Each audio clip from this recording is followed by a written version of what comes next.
Hey guys, ఈ video ఎవరైతే కొత్తగా స్విగ్గీ డెలివరీ పార్ట్నర్గా జాయిన్ అవుదాం అనుకుంటున్నారో వాళ్ళ కోసం. ఫస్ట్ థింగ్ వచ్చేసి, మనం జాయిన్ అయ్యేటప్పుడు డైరెక్ట్గా రిజిస్టర్ అవ్వకుండా ఎవరైతే ఆల్రెడీ స్విగ్గీలో జాయిన్ అయ్యి ఉన్నారో వాళ్ళ ద్వారా రెఫరల్స్ తీసుకుని జాయిన్ అయితే మనకి కూడా రెఫరల్ బోనస్ అనేది వస్తుంది ఆర్డర్ టార్గెట్ కంప్లీట్ చేస్తే. సెకండ్ థింగ్ వచ్చేసి, మనకు ఆన్ బోర్డింగ్ ఫీజు అనేది ఒక 2000 కట్ అవుతుంది.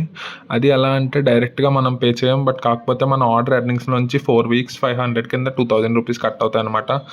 మనకి 2 టీ-షర్ట్స్ ప్లస్ డెలివరీ బ్యాగ్ అనేది స్విగ్గీ వాళ్ళు ఫ్రీగా ప్రొవైడ్ చేస్తారు.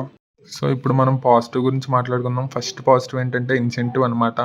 మనం ఆర్డర్ టార్గెట్స్ అలాగే వర్కింగ్ అవర్స్ కంప్లీట్ చేసుకుంటే మనకి ఎక్స్ట్రా ఎర్నింగ్ వస్తుంది. సెకండ్ థింగ్ వచ్చేసి, మనకి rain or night time search అనేది ప్రొవైడ్ చేస్తారు.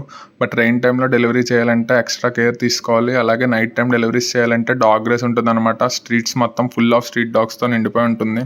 అది చాలా రిస్క్ అనమాట.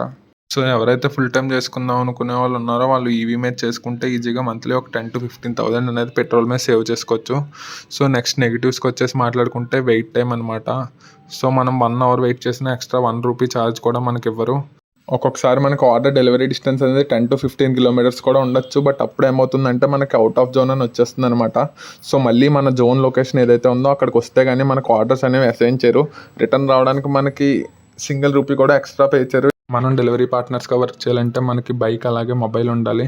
ప్లస్ అలాగే మనకి recharge or bike maintenance or పెట్రోల్కి ఎక్స్ట్రా ఏం పే చేయదనమాట. మనకు వచ్చిన ఆర్డర్ ఎర్నింగ్స్లోంచే మైనస్ చేసుకోవాలి.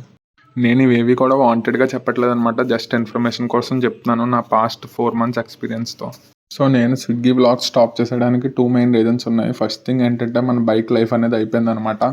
సెకండ్ థింగ్ వచ్చేసి మన కాలేజ్ హాలిడేస్ కూడా అయిపోయి, సో అందుకే చేయట్లేదు. Thanks for watching. Please do like, share and subscribe.